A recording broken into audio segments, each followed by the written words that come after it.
Okay, I'll give the talk. So I'm going to start off in the right way.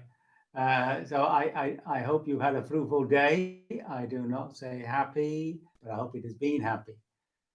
Namo tassa bhagavato arahato samma sambuddhassa.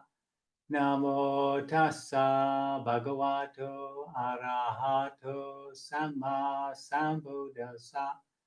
Namo tassa bhagavato arahato samma sambuddhassa. Homage to the Buddha, the blessed, noble, and fully self-awakened one. So we're looking at this, the Greater Discourse in Gosingha. We've been there before. You might remember that the Buddha approached three arahats and asked them how they lived so well together, so peacefully together. So this is a case at the Gosingha Sala tree wood. Sala was the tree under which the Buddha was born and under which he died, I'm pretty sure. Anyway, there are a group of the elder monks here, Mahamoggallana and so on. And Mahamoggallana rose from meditation, went to the Venerable Mahakassapa and said, friend, let's go and visit Venerable Sariputta and listen to the Dharma. And eventually they've got a group of monks, which includes Venerable Kassapa, Moggallana, Sariputta, Revata, and Ananda. So they all come together to see Sariputta, and Sariputta puts this question to Venerable Ananda.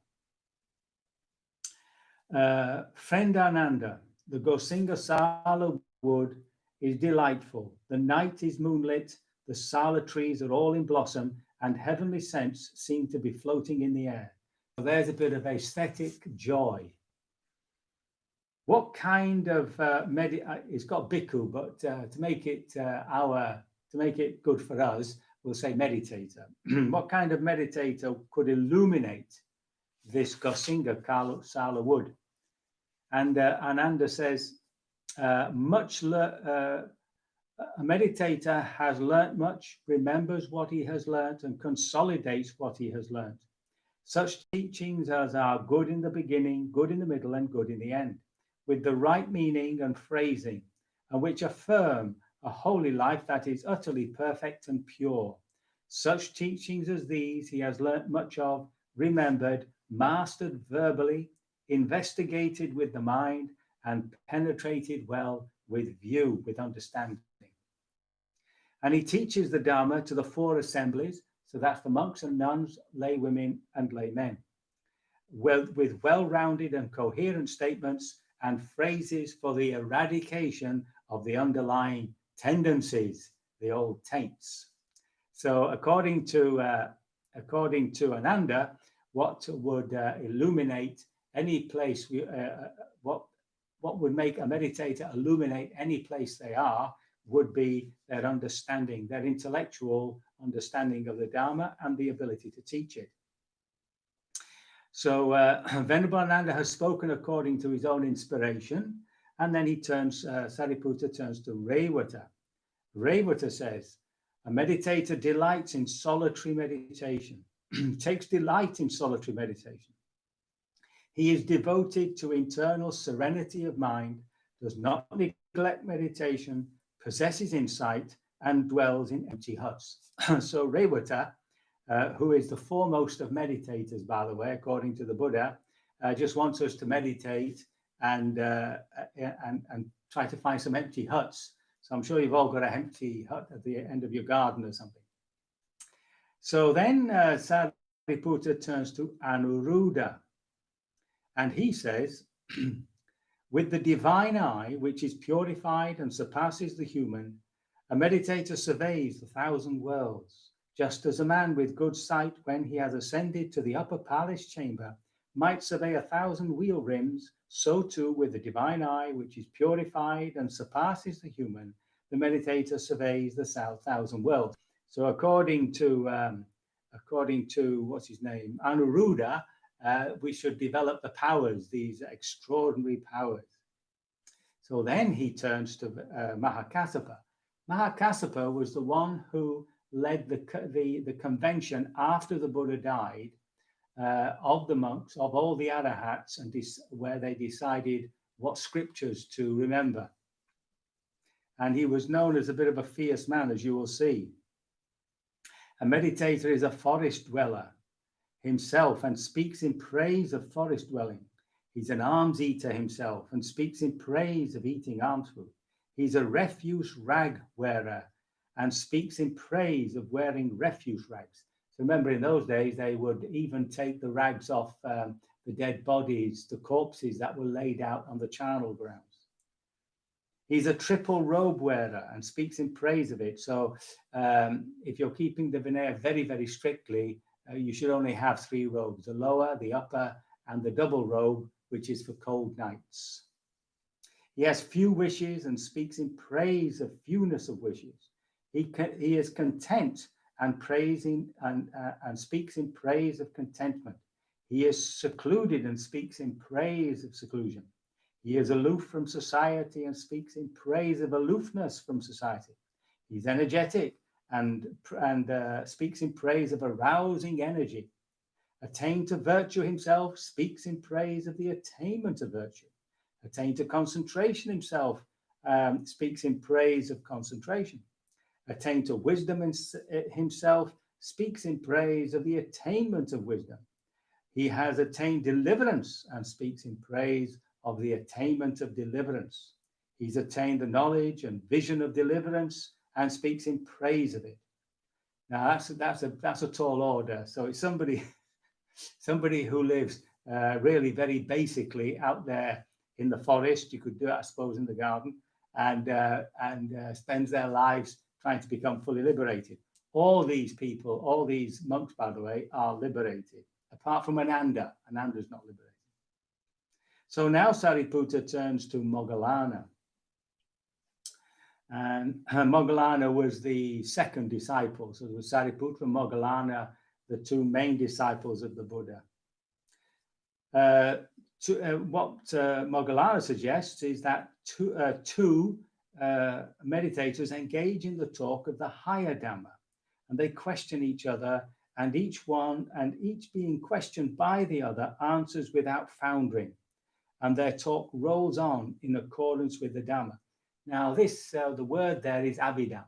Now, the Abhidhamma itself is the third of the baskets. So we talk about the Tipitaka, there's the Vinaya, there's the Dhamma, there's the discourses, and the Abhidhamma, right? And the Abhidhamma was obviously developed later, but even during the Buddha's time, there was an attempt to systemize it.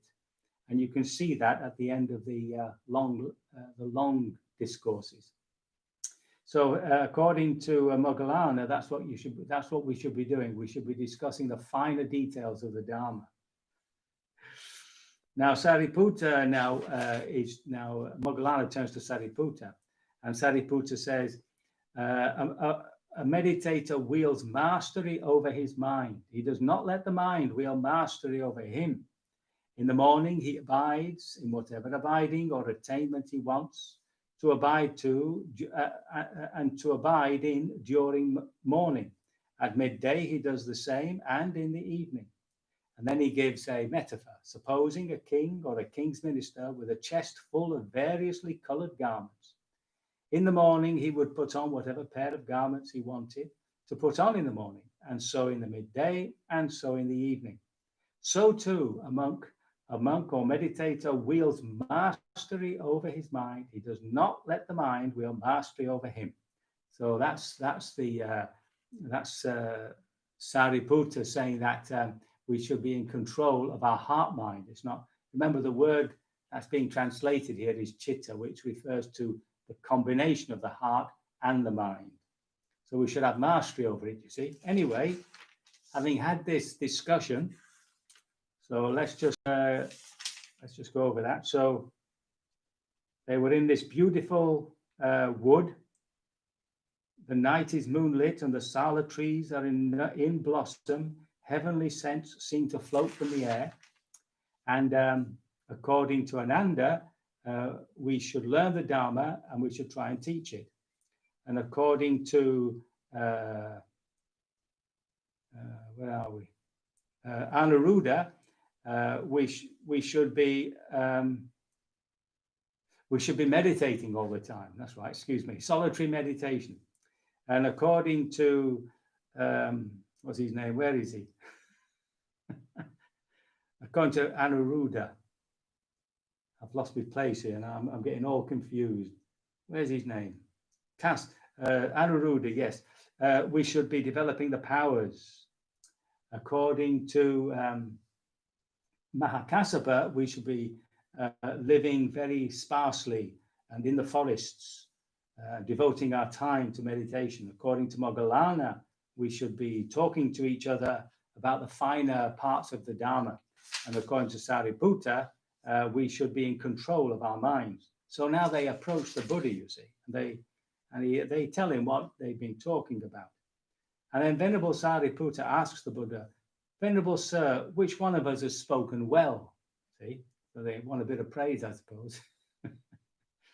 So the Buddha says, you have all spoken well, Sariputta, each in his own way. Hear also from me what kind of monk or meditator would illuminate this Gosingha Sala wood. Here, when a meditator has returned from his alms round after his meal, he sits down, folds his leg crosswise, sets his body erect, and establishing mindfulness in front of him, resolves, wait for this, I shall not break this sitting posture until through not clinging, my mind is liberated from the taints.